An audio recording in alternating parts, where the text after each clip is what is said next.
Hello everyone. तो आप लोगों का जो सेकेंड शिफ्ट का एग्ज़ाम है एसएससी सीएचएसएल का वो भी यहाँ पर समाप्त हो चुका है। एंड फर्स्ट शिफ्ट का मैंने एनालिसिस आप लोगों को करवा दिया था सारे जेन्युइन क्वेश्चंस का। एंड फिर से यहाँ पर सारे के सारे क्वेश्चंस मैं जेन्युइन करवाने वाला हूँ। तो चलिए शुरुआत करेंगे बिना टाइम वेस्ट किए। 4 जुलाई का आपका सेकेंड शिफ्ट का एनालिसिस है और आपको बस इतना ही करना होता है कि आपको वीडियो को लाइक करना होता है, शेयर करना होता है, जिससे कि हमें भी थोड़ा मोटिवेशन मिलता रहे। तो चलिए बिना टाइम वेस्ट की शुरुआत करेंगे। यहाँ पर पहला क्वेश्चन पूछा गया कि सरदार स्वर्ण सिंह समिति ने कितने मौलिक कर्तव्य सुझाए थे। देखिए ये क्वेश्चन आपका सीपीओ में अभी पूछा गया है, जो आपका एग्जाम हुआ है ना 27 से लेकर के 29 तक, उसमें ये क्वेश्चन आपका पूछा गया। तो कुल 8 मौलिक कर्तव्य इसमें सरदार स्वर्ण सिंह समिति ने सुझाए हुए थे। तो ये 8 इसका राइट आंसर था। अभी हाल में सीपीओ में भी आपका पूछा गया है। और इसमें क्या था कि सरदार स्वर्ण सिंह समिति में जो लोग कितने शामिल थे, तो 12 सदस्य शामिल थे। ये चीज़ भी याद रखना है। बाकी 42वां संविधान संशोधन हुआ जाकर के 1976 में, तब जाकर के इसमें क्या हुए थे 10 मौलिक कर्तव्य जोड़े गए थे। लेकिन इसने कितने सुझाए थे, तो 8। सीपीओ का भी क्वेश्चन है। देखिए कितना क्वेश्चन रिपीट होता है। आप लोग मानते नहीं कि क्वेश्चन रिपीट होता है, तुरंत के तुरंत ही रिपीट हो गया। नेक्स्ट क्वेश्चन आपका है कि वृद्धेश्वर मंदिर किसने बनवाया हुआ था। तो वृद्धेश्वर मंदिर की मैं यहाँ पर बात करूँ तो ये राजा राज प्रथम के द्वारा बनवाया गया था। यहाँ पर राजा राम जो फर्स्ट है इन्होंने बनवाया हुआ था।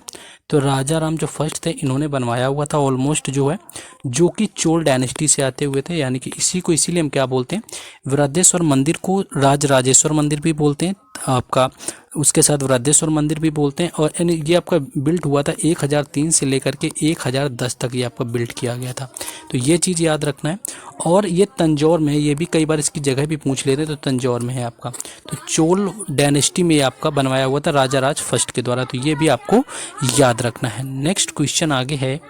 नेक्स्ट आपका क्वेश्चन पूछा गया है कि जो अटल सुरंग है वो किसको जोड़ती है। तो देखिए अटल सुरंग की मैं यहाँ पर बात करूँ कि ये किसको जोड़ती है, तो ये आपकी मनाली और लाहौल स्पीति को जोड़ती है। यानी कि मनाली और जो लाहौल स्पीति है इसको जोड़ती है, आपको याद रखना है। तो यहाँ पर मनाली और लाहौल स्पीति आपका राइट आंसर था। जिन दोनों को जोड़ने का जो काम करती है वो अटल सुरंग करती है। देखिए वॉइस को लेकर के थोड़ा मैं घर पर नहीं हूँ, तो इनकन्वीनियंस हो सकता है आपको कि आपको वॉइस इधर उधर की आ रही है, तो थोड़ा आप लोग मैनेज कर लेंगे। बाकी मैं कोशिश कर रहा हूँ कि आप लोगों तक मेरी ही वॉइस जाए। अगर वहाँ पर जाती है तो आप लोग थोड़ा सा यहाँ पर मैनेज करेंगे। नेक्स्ट आगे हमारा क्वेश्चन जो यहाँ पर सेकेंड शिफ्ट का पूछा गया था वो ये क्वेश्चन था कि आईसीसी T20 पुरुष विश्व कप किसने होस्ट किया हुआ था। देखिए ये तो ऑलमोस्ट सभी लोगों को पता होगा, क्योंकि इसका भी आपका फाइनल हुआ था 29 जून को और सबने देखा भी था। तो यूएसए आपका यूएसए हो गया और जो वेस्ट इंडीज था, इन दो कंट्रियों ने होस्ट किया हुआ था यहाँ पर मिल करके, जिसको जॉइंट होस्टिंग बोलते हैं। जैसे कि आपका 2011 का जो वर्ल्ड कप था हमारा, तो वो हमने बांग्लादेश और श्रीलंका के साथ में होस्ट किया था। तो यूएसए और वेस्ट इंडीज़ ने होस्ट किया है। और फाइनल जीता किसने आपसे पूछे, तो फाइनल भारत ने जीता हुआ है एंड हराया हुआ है साउथ अफ्रीका को। इससे पहली बार कब जीता हुआ था, तो जब हमारे T20 वर्ल्ड कप की शुरुआत हुई थी 2007 में, तब हमने पहली बार जीता हुआ था। और 17 साल बाद फिर से हमने साउथ अफ्रीका को हरा करके T20 का खिताब अपने नाम कर लिया है। बाकी 2023 का जो आपका मेंस का आपका आईसीसी वर्ल्ड कप था वो हम लोग नहीं जीत पाए थे, उसका विजेता ऑस्ट्रेलिया रहा हुआ था और हम लोग हार गए थे। और उसकी जो मेज़बानी है वो इंडिया में हुई थी। ये भी आपको याद रखना है, करंट का क्वेश्चन है, पूछा जाएगा। नेक्स्ट क्वेश्चन ये आपका कई बार आया कि हॉकी जो विश्व कप है 2023 ये किस शहर में आयोजित हुआ था। देखिए यहाँ पर मैं बात करूँ तो जो हॉकी आपका हुआ था, तो हॉकी का आयोजन आपका भुवनेश्वर में हुआ था। अगर आपसे सिटी ही पूछी जाए तो आपका भुवनेश्वर में इसका आयोजन हुआ था, भुवनेश्वर में आयोजित किया गया। और भुवनेश्वर के साथ में क्या है कि आपका उड़ीसा में आपका आता है, तो उड़ीसा में हमारा आयोजित हुआ था। एंड इसका जो विनर रहा हुआ था, मैं इसकी बात करूं तो विनर रहा हुआ था इसके में जर्मनी जो है इसका विनर था। जर्मनी के साथ में जो है बेल्जियम इसका उपविजेता रहा हुआ था। ये चीज़ भी आप लोग याद रखेंगे। यहाँ पर थोड़ा लिखने में इश्यू आ रहा है, तो थोड़ा आप लोग मैनेज कर लेंगे। तो इंडिया का जो यहाँ पर जो हॉकी वर्ल्ड कप 2023 था, इसका जो होस्ट करने वाली कंट्री थी वो इंडिया था, जो कि उड़ीसा स्टेट में किया गया था। नेक्स्ट क्वेश्चन आपका है सार्क का फुल फॉर्म आपसे पूछा गया था कि जो सार्क होता है उसका फुल फॉर्म क्या है। तो सार्क का आपको पता ही होगा कि एक तो सार्क एस से आपका साउथ हो जाता है, साउथ आपका हो जाता है साउथ एसोसिएशन आपका रीजनेबल कॉरपोरेशन जो है आपका यहाँ पर हो जाएगा, जिसकी स्थापना आपकी 1990 आपका 85 में इसकी स्थापना करी गई थी। एंड इसका जो हमारा आपका बात करूँ कि इसका जो आपका मुख्यालय है वो कहाँ पर है, तो वो हमारा काठमांडू में है। तो ये आपका फुल फॉर्म यहाँ पर पूछा गया था। तो south Asian association for regional cooperation आपका राइट आंसर हो जाएगा। आई होप ने आप लोगों ने मैच कर लिया होगा, बस ए से आपको ध्यान रखना था कि एशियन एसोसिएशन होता है, बाकी तो आप लोग खुद ही मैनेज कर लेंगे। देखिए सारे क्वेश्चंस का पीडीएफ हम आपको टेलीग्राम चैनल और व्हाट्सएप ग्रुप दोनों पर देते हैं, उनके लिंक आपको डिस्क्रिप्शन में दिए गए हैं, तो वहाँ से जाकर के सबको जुड़ जाना है।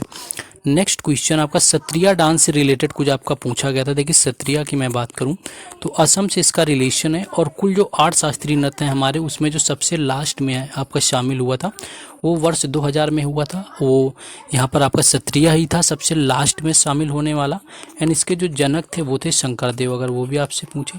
बाकी कोई व्यक्ति आपको जिनके लास्ट में बोर बयान लिखा हुआ आता है या जतिन गोस्वामी आपसे पूछ लिया जाए तो उनका भी रिलेशन सत्रिया से होता है। तो सत्रिया से आप लोग इतना याद रखेंगे। असम का था आपका स्टेटमेंट दिया हो या कुछ डिफरेंस इसमें दिया हो तो वो आप लोग देख लेंगे। नेक्स्ट एक आपका दशहरा से पूछा गया था कि किस हिंदी या बंगाली आपको महीना दिया हुआ था, किस महीने में मनाते हैं, तो अश्विन इसका राइट आंसर हो जाएगा। देखिए हिंदी महीने के त्यौहार आपसे पूछे जाते हैं, तो जो दशहरा होता है वो अश्विन में मनाते हैं, जो होली होता है उसको फाल्गुन में मनाते हैं, जो दीपावली होता है आपका उसको कार्तिक में मनाते हैं, ये याद रखना है। रक्षाबंधन आपका होता है श्रावण मास में मनाया जाता है। रामनवमी और हनुमान जयंती आपके चैत्र में मनाए जाते हैं, तो इनको याद रखना है, जो कि ऑलमोस्ट पूछे ही जाते हैं यहाँ कहीं ना कहीं। नेक्स्ट क्वेश्चन हमारा आगे आता है। दशहरा मैंने बता दिया आपको, सारे और भी इसके साथ साथ बता दिए। नेक्स्ट एक क्वेश्चन आपका पूछा गया था कि नंदा देवी नेशनल पार्क कहाँ पर स्थित है, तो यूके यानी कि उत्तराखंड इसका राइट आंसर हो जाएगा, जहाँ पर नंदा देवी आपका नेशनल पार्क स्थित है। नंदा देवी बायोस्फीयर रिजर्व भी है, ये भी पूछते हैं। बाकी सबसे पुराना जो आपसे अगर पूछा जाए राष्ट्रीय उद्यान कौन है, तो वो है हमारा जिम कॉर्बेट। तो जिम कॉर्बेट जो है वो सबसे पुराना राष्ट्रीय उद्यान है, और जिम कॉर्बेट की मैं बात करूँ तो वो भी आपका यूके में ही है, उत्तराखंड में, और उसी का नाम बदल के नाम जो रखा गया वो रामगंगा। तो ये भी आपसे स्टार्टिंग में जब बदला गया तो कई बार पूछा गया। तो जिम कॉर्बेट पूछता है, या रामगंगा नेशनल पार्क आपसे हो गए, नंदा देवी हो गए, ये आपके उत्तराखंड राज्य में स्थित है। नेक्स्ट आगे क्वेश्चन हम लोगों का, नेक्स्ट क्वेश्चन है आपका, यहाँ पर आपका परख पूछा गया था। देखिए परख में आर का यहाँ पर मतलब पूछा गया था, तो आर की मैं बात करूँ तो आर का मतलब होता है रिव्यू, ये आपको याद रखना है। आर का मतलब यहाँ पर रिव्यू था। पी से आपका परफॉर्मेंस होता है, ए से आपका असेसमेंट होता है, आर से आपका रिव्यू होता है, ए से आपका एनालिसिस होता है, के से आपका नॉलेज होता है, और एस से आपका होस्टलिक होता है। तो performance, assessment, review, analysis, knowledge, holistic, ये आपका इसका फुल फॉर्म होता है। तो रिव्यू जो है यहाँ पर आर का आपसे पूछा गया था, तो रिव्यू राइट आंसर था इसका। बाकी देखिए लाइक एंड शेयर आपको जरूर करना है, चैनल को जरूर सब्सक्राइब करिए, क्योंकि हर शिफ्ट का जो है एनालिसिस कंप्लीट यहाँ पर आपको मिलेगा। नेक्स्ट आगे हमारा क्वेश्चन आता है यहाँ पर, एक कुछ आपका रिलेशन कुछ ग्रामीण जो बैंक होते हैं रूरल वाला, इससे रिलेटेड कुछ पूछा गया था कि जो ग्रामीण बैंक होते हैं, देखिए इसका स्थापित करने का उद्देश्य पूछा था या आपसे कुछ और पूछा गया था। तो सबसे पहले ये आपके मुजफ्फरनगर यूपी में जो इस्टेब्लिश करी गई थी, और इसमें क्या होता है कि जो गरीब लोग होते हैं उनको एक तो ऋण देना, यानी कि इनको ऋण देना इसकी प्रायोरिटी होती है ग्रामीण बैंकों की। एंड उसके साथ साथ और क्या इसकी प्रायोरिटी होती है, तो वो बनती है जाकर के यानी आपको गरीब लोगों को बैंकिंग सुविधाओं से जोड़ना। ऐसा कुछ क्वेश्चन था। देखिए कुछ क्वेश्चन में अगर चेंजेस हैं, क्योंकि मैं कोशिश करता हूँ सारे क्वेश्चन आपको जेन्युइन कराऊँ, तो ये आप लोगों की रिस्पॉन्सिबिलिटी होगी। आप लोगों की रिस्पॉन्सिबिलिटी होगी कि क्या करना है, कि ऑलमोस्ट जो है चीज़ें आप लोग यहाँ पर कमेंट बॉक्स में डाल देंगे, जिससे कि सारे लोगों को, जो लोग बाद में आए तो उनको क्वेश्चन पूरे मिल जाएँ, और वही सारे क्वेश्चन हम जो है आपको PDF में मिला करके देंगे, सारे क्वेश्चन कंबाइंड करके। तो टेलीग्राम चैनल और व्हाट्सएप ग्रुप से भी आप लोगों को जुड़ना है। कर्नाटक संगीत में आपका टेम्पो का मतलब पूछा गया था। देखिए ये क्या होता है, लय होती है एक्चुअली, टेम्पो को लय पूछे जाते हैं, और यही आपका जो क्वेश्चन है लय क्या हो आपका, ये पहली बार नहीं पूछा गया, ये PYQ में भी पूछा गया, यानी कि लय की गति धीमी या तेज जो होती है वो लय कहलाता है, उसी को टेम्पो बोलते हैं। तो ऐसा ही कुछ आपको ऑप्शन में दिया होगा। एंड ये क्वेश्चन मैं पहले देख चुका हूँ PYQ में। तो PYQ से क्वेश्चन अभी जितने मैंने बताए 1-2 को छोड़ करके 1 या 2 क्वेश्चन आपके नए होते हैं। तो वही आपके होते हैं, बाकी PYQ से ही होते हैं। और एक क्वेश्चन कुछ आपका ऐसा था कि किस आपके CM के यानी कि कोई मुख्यमंत्री थी जिनकी अप्रैल में डेथ हुई थी। तो देखिए ऐसा ऑप्शन नहीं मिला है, लेकिन अप्रैल 2023 की मैं बात करूं तो पंजाब के मुख्यमंत्री जो रहे हुए थे प्रकाश सिंह बादल, उनकी मृत्यु हुई थी 95 वर्ष की उम्र में। तो हो सकता है उससे पूछा हो, तो जो भी पूछा हो आप लोगों को बताना है। एंड वीडियो को लाइक शेयर एंड सब्सक्राइब करना है चैनल को, और साथ ही साथ टेलीग्राम चैनल और व्हाट्सएप ग्रुप से जुड़ना है, जिनके लिंक आपको डिस्क्रिप्शन में दिए गए। Then go and must join them.